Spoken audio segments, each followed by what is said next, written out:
हमारे शंकर भगवान कहाँ रहते हैं।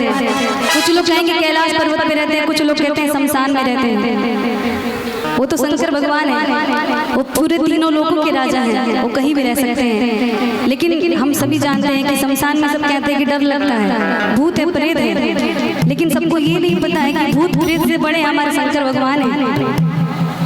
उनसे बड़ा कोई है वहाँ पे? कोई नहीं। और जब तक वो है तो कोई डर नहीं है। कहना भोलेनाथ से क्या आई आई आई आई आई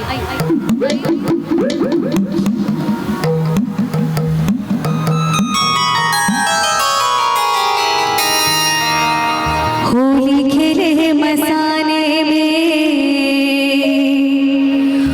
होली खेले मसाने में, काशी में खेले, घाट में खेले, काशी में खेले, घाट में खेले, खेले आगड़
मसाने में,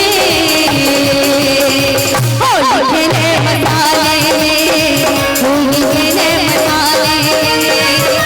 खेले मसाने में, होली खेले मसाने में।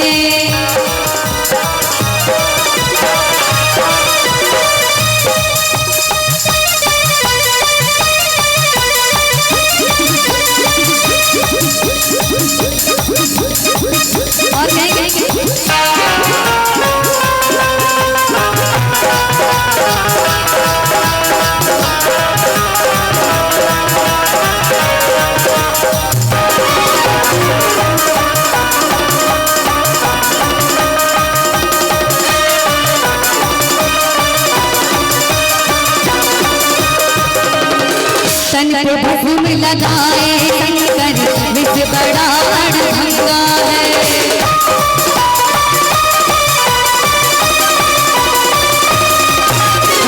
तन पे भस्म लगाए शंकर विष बड़ा अड़भंगा है। माथे पर चंद्रमा विराजे, जटा में सोहे गंगा रे, जटा में सोहे गंगा रे।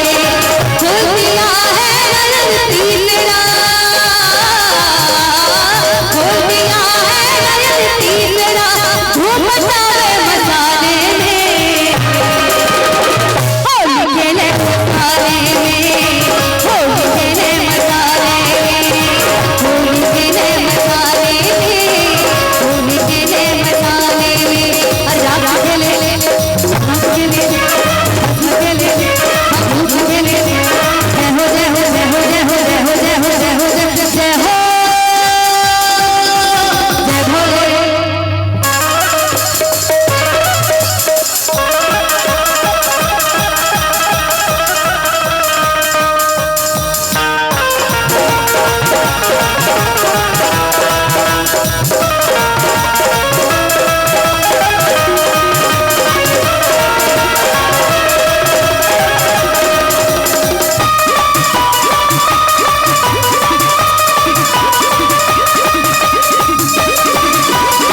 बाबा